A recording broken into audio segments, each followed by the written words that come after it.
Lord, alam kong marami kang ibibigay na blessings sa akin ngayong araw. Panginoon, salamat sa lahat ng mga blessings mo na ibinibigay sa amin. Salamat sa patuloy mong pagbibigay ng pag-aalaga sa amin. Araw-araw na kasama ka, ay araw-araw na alam namin na we will be provided, Lord. Alam po namin na ang sitwasyon na yun ay problemado, pero hindi kami sa sitwasyon namin nakatutok, kundi sa inyo na Panginoon namin na kaya magbigay ng mga pangangailangan namin, Lord.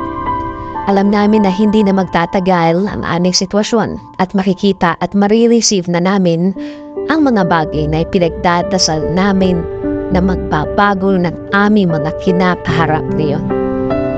Hindi rin kami padataya sa aming nakikita sa mga sinasabi ng iba na hindi na magagawa ng parahan at wala ng solusyon ang aming mga problema. Na ito daw ay mas lalala pa.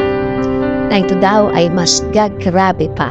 Na kahit na daw ano ang gawin namin, ay wala ng pag-asa pang mabago ang mga nasa harapan ko, Panginoon.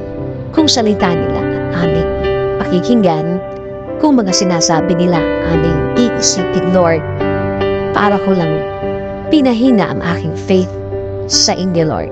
Pangako po, sa inyo lang po kami maniniwala at magtitiwala. Kayo po ang magiging laman ng aming mga puso at isipan.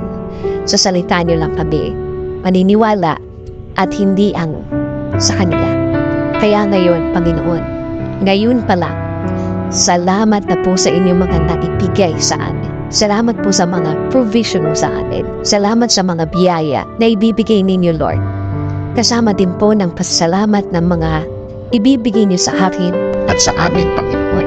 Alam po namin na ang mga bagay na ibibigay niyo sa amin ay hindi na magtatagal. Hindi na magtatagal ang aming pag-aantay. Salamat din po kasi alam po namin na hindi lang kami ang ibibless ninyo. Kasama na po ang aming pamilya. Sila rin po ay makakatanggap ng biyaya niyo, Panginoon. Alam po namin na hindi niyo rin sila pababayaan, Lord. And Lord, please bless our country.